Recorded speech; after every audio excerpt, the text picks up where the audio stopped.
अस्सलाम वालेकुम dear students. आज हमारा टॉपिक है वेरिएबल्स का। और सबसे पहले मैं आपको बताऊंगा what is variable, how many types of variable, how many further types of variable. तो हम सबसे पहले देखते हैं कि वेरिएबल हर वो चीज़ जो with the passage of time, place to place, person to person very करती है, it is known as variable.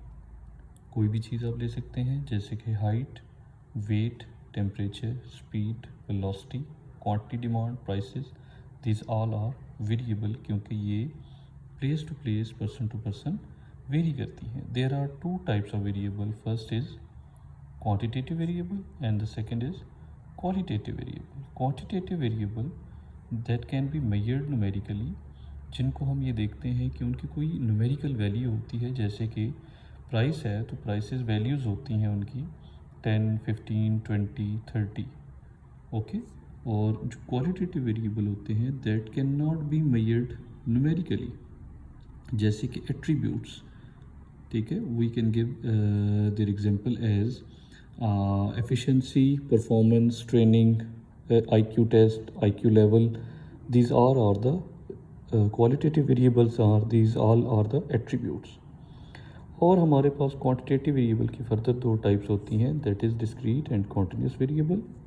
Discrete variable वो होते हैं जो कि हम जम्प्स की फॉर्म में जिनकी वैल्यूज़ लेते हैं, like x is equal to 1, 2, 3, 4, 5। और कॉन्टिन्यूस वेरिएबल वो वेरिएबल होते हैं जो कि हम रेंज में जिनको कंसिडर करते हैं, x जैसे रेंज दिया 5 to 10 या 10 to 15, तो ये हमारे पास कॉन्टिन्यूस वेरिएबल होते हैं।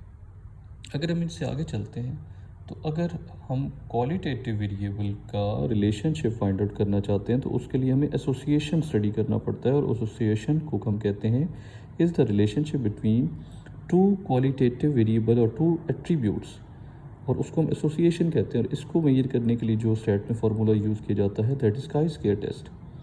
और इसी तरीके से अगर हम क्वांटिटेटिव वेरिएबल्स की बात करते हैं तो क्वांटिटेटिव रिलेशनशिप को फाइंड चेक करने के लिए हमारे पास दो मेथड होते हैं, that is regression and correlation. Regression के अंदर ये भी एक टेस्ट है, स्टैटिस्टिकल टेस्ट है, जिसमें हम एक वेरिएबल को इंडिपेंडेंट और एक को डिपेंडेंट रखते हैं और हम इफ़ेक्ट चेक करते हैं कि इंडिपेंडेंट के चेंज होने से डिपेंडेंट में कितना इफेक्ट आता है।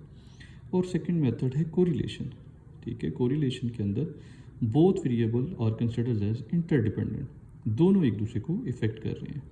होपफुली आपको ये लेक्चर समझ आया होगा। Variable, quantitative variable, qualitative variable, उनकी फर्दर टाइप्स और उसके बाद उनके रिलेशनशिप को कैसे मेजर किया जाता है। बहुत शुक्रिया।